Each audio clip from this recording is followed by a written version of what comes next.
Hello everyone, welcome to all of you in my YouTube channel Max Education. आप सभी के support के लिए मेरा बहुत बहुत शुक्रिया। आप सभी ने हमारे चैनल को बहुत ज़्यादा सब्सक्राइब कर लिया और हमारे चैनल को सब्सक्राइब करते रहिए और जितना ज़्यादा हो सके आप सभी क्या कीजिए, सब्सक्राइब कीजिए और अपने दोस्तों से भी करवाइए। चलिए, आज का हमारा टॉपिक जो है एम्प्लॉयबिलिटी स्किल के सेमेस्टर थर्ड की। अब हम सभी क्या आ गए हैं, सेमेस्टर थर्ड में आ गए हैं, जिसमें से हमारा पहला ऑक्यूपेशनल सेफ्टी मतलब सेफ्टी से जुड़ा हुआ ये चैप्टर है। चलिए यहाँ पर देखिए, यहाँ पर क्या क्वेश्चन पूछा गया है। आप सभी को मैं पहले भी बहुत बार बता चुका हूँ कि यहाँ पे सारे आंसर्स दिए गए हैं, बट मैं आप सभी के लिए वीडियो बनाता हूँ ताकि आप सभी को मैं क्या कर सकूँ, इस क्वेश्चन को समझा सकूँ। समझाने से क्या होता है कि ये क्वेश्चन एक बार में याद हो जाता है, जिससे कि आप सभी क्या कर सकते हैं, सिर्फ रिवीजन के द्वारा ही सारे क्वेश्चन आपको याद हो जाएंगे। चलिए तो हम सभी देखते हैं वहाँ पर हमारे पहले क्वेश्चन को।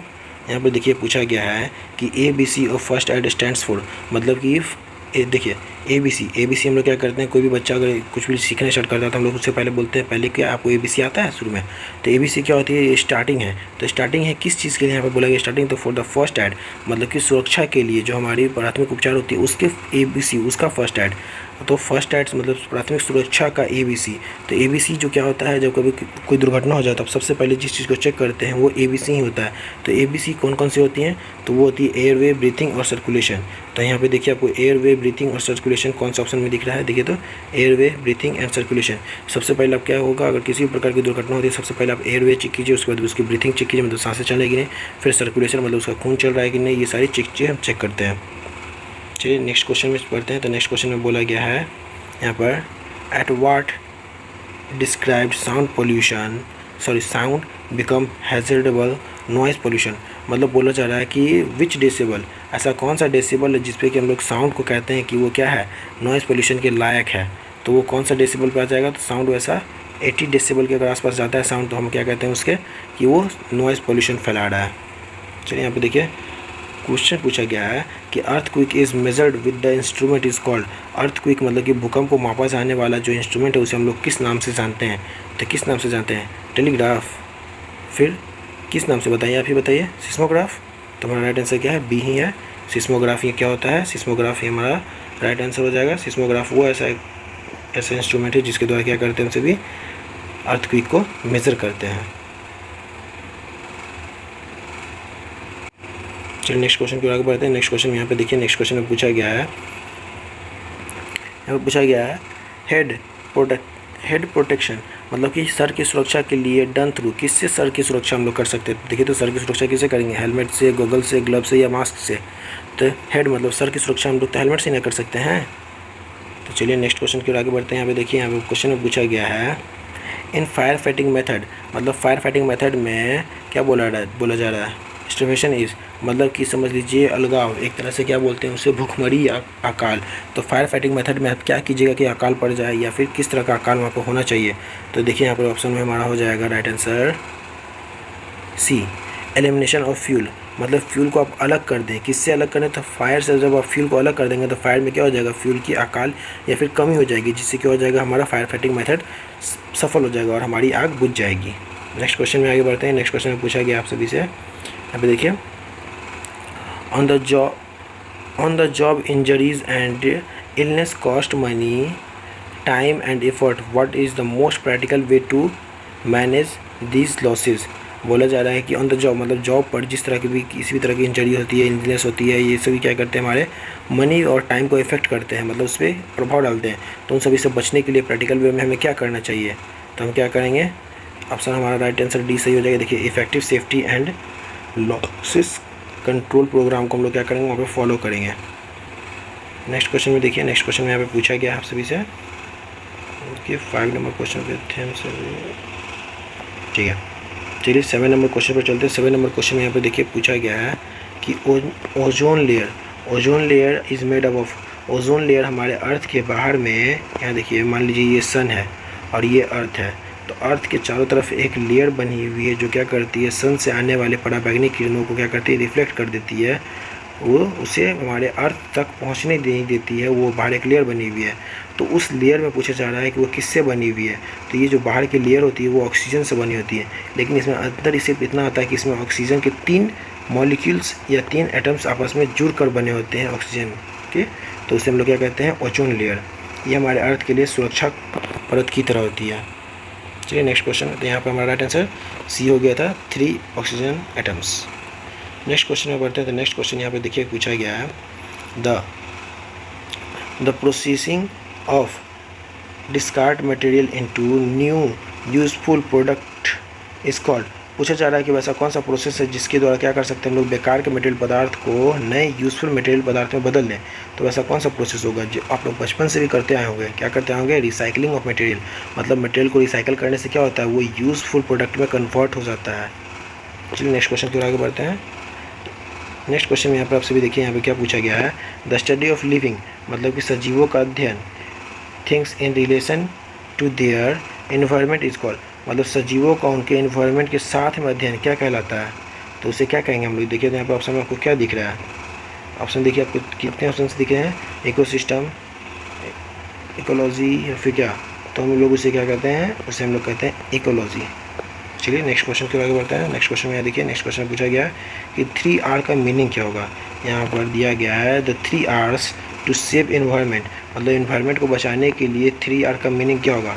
तो इन्वायरमेंट को बचाने के लिए हम लोग क्या करते हैं, पहले रिड्यूस करते हैं मतलब कमी लाते हैं, फिर उसके बाद में रिसाइकल करते हैं, जो बच गया उसका रिसाइकल करते हैं, और रिसाइकल करने के बाद में उसे फिर दोबारा यूज़ कर लेते हैं, तो हमारे इन्वायरमेंट को किसी तरह के कोई नुकसान नहीं होते। पहले तो रिड्यूस कर देते हैं मतलब कमी लाते हैं। मान लीजिए हम लोग प्लास्टिक का एग्जाम्पल लेते हैं, तो प्लास्टिक का क्या करते हैं हम लोग, पहले कमी करते हैं, फिर जो बच गया उसका रिसाइकल करते हैं, और रिसाइकल करने के बाद उसे हम लोग यूज़ करते हैं, तो हमारा इन्वायरमेंट क्या होता है, खतरे से बचा रहता है ना। तो हमारा राइट आंसर यहाँ पर डी हो जाएगा। चलिए नेक्स्ट क्वेश्चन की आगे बढ़ते हैं। यहाँ पर देखिए, यहाँ पर पूछा गया है vibration and radiation comes under. जो वाइब्रेशंस होती हैं और रेडिएशंस होती हैं वो किस तरह के हैज़र्ड में आती हैं। तो वाइब्रेशन और रेडिएशन जो दोनों होता है वो हमारे फिजिकल हैज़र्ड के अंदर आता है। फिजिकल हैज़र्ड, ये जो क्वेश्चन है ये क्वेश्चन आपके ट्रेड थ्योरी में भी दिया गया है, ट्रेड थ्योरी के सेफ्टी चैप्टर में। चलिए यहाँ पे देखिए, यहाँ पे क्वेश्चन पूछ दिया गया है which one is a man induced hazard. वैसा कौन सा यहाँ पर खतरा है जो मैन इंड्यूस्ड है, मतलब आदमी के द्वारा लाया जाता है या लाया जा सकता है। तो साइक्लोन या फिर अर्थक्वेक, ये सभी देखिए, ये सब में से किसी को हम लोग वोल्केनो कुछ को हम लोग नहीं ला सकते हैं, सभी नेचुरल आती हैं, लेकिन लैंडस्केप को हम लोग ला सकते हैं। भूस्खलन को कभी कभी पहाड़ों पर हम लोग घर बना देते हैं जिससे ये कारण आ जाता है। चलिए देखिए next question, which one is a non renewable energy source. वैसा देखिए, नॉन रिन्यूएबल का अर्थ होता है जिसको हम लोग क्या कर सकते हैं, रिसाइकल नहीं कर सकते हैं, मतलब अनवीकरणीय है, जिसको नवीकरणीय नहीं किया जा सकता है। तो वैसा कौन सा एनर्जी सोर्स है जो अनवीकरणीय है, मतलब उसे हम लोग रिसाइकल नहीं कर सकते हैं। देखिए तो सोलर सन तो हमें हमेशा मिलता रहता है, मीथेन या फिर हाइड्रो इलेक्ट्रिसिटी जब पानी से निकलने वाला, या फिर मीथेन से। तो यहाँ पर देखिए कोल को एक बार जला दे हम लोग तो दोबारा उसे हम लोग ला सकते हैं क्या, नहीं ना। तो यहाँ पर हमारा राइट आंसर क्या हो जाएगा, कोल क्या है, वो नॉन रिन्यूएबल है, मतलब उसे दोबारा इस्तेमाल में नहीं लाया जा सकता है। नेक्स्ट क्वेश्चन क्यों बढ़ते हैं।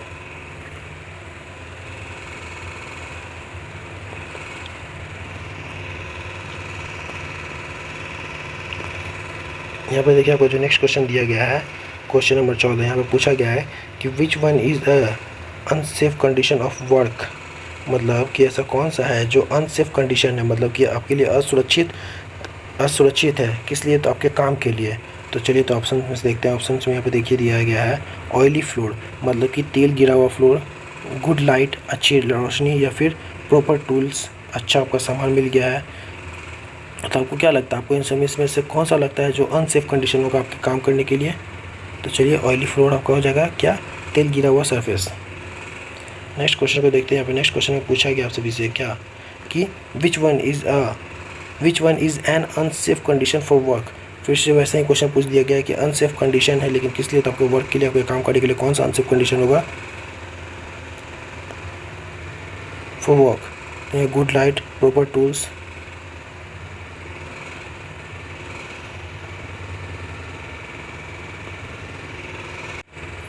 यहाँ पर देखिए आप सभी क्या बोला गया है कि which one is an unsafe condition for work, मतलब क्या काम के लिए कौन सा अनसेफ कंडीशन होगा। और आंसर दे दिया गया है ए, मतलब गुड लाइट, अच्छी रोशनी की प्रबंध होगी तो वो अनसेफ कंडीशन यहाँ पे बोला जा रहा है। तो इस क्वेश्चन में मुझे थोड़ा सा डाउट है, तो इस क्वेश्चन को आप रहने दीजिए। चलिए नेक्स्ट क्वेश्चन की ओर आगे बढ़ते हैं। नेक्स्ट क्वेश्चन में यहाँ पर देखिए, यहाँ पर पूछा गया है which one is the main green house gas responsibility for the global warming. बोला जा रहा है कि वैसा कौन सा इसमें से गैस है, कौन सा मेन गैस है जो कि ग्रीन हाउस, मतलब कि ग्लोबल वार्मिंग समझिए एक तरह से। हमारा जो अर्थ है, अर्थ पे क्या होती है कि अर्थ इस तरह से, अर्थ के चारों तरफ गैसेस की घिरी हुई हैं, और ये गैसेस क्या होती हैं, अर्थ से जुड़ी रहती हैं।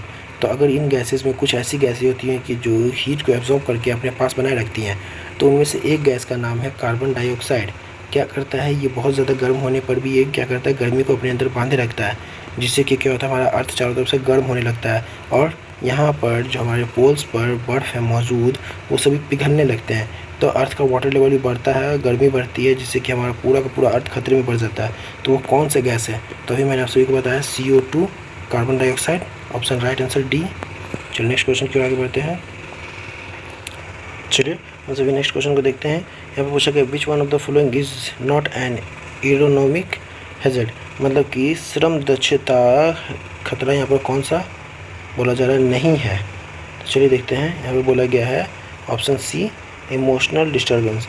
ये क्या होता है, श्रम दक्षता खतरा नहीं होती है। नेक्स्ट क्वेश्चन की ओर आगे बढ़ते हैं। यहाँ पर पूछा गया है विच one of the following is not part of 3RS, मतलब 3RS जो था इन्वायरमेंट के लिए, उसमें से 3RS में कौन सा नहीं है। तो रिड्यूस तो हमें करना चाहिए, रिसाइकल भी हम करते हैं, रिज्यूम भी हम करते हैं, लेकिन रीजनरेट हम लोग नहीं करते हैं। ये इन्वायरमेंट के लिए खतरा ही है, रीजनरेट दोबारा से उत्पत्ति करना। तो राइट आंसर सी सही हो जाएगा। चलिए नेक्स्ट क्वेश्चन की आगे बढ़ते हैं। नेक्स्ट क्वेश्चन, तो चलिए ये देखिए ये सेट खत्म हो गया है। तो अगले क्लास में हम लोग क्या करेंगे, सेमेस्टर 4 का लेबर वेलफेयर के बारे में पढ़ेंगे हम सभी। तो आप सभी क्या करिए, हमारे चैनल को ज़्यादा से ज़्यादा सब्सक्राइब कीजिए। चलिए friends, thank you for the watching.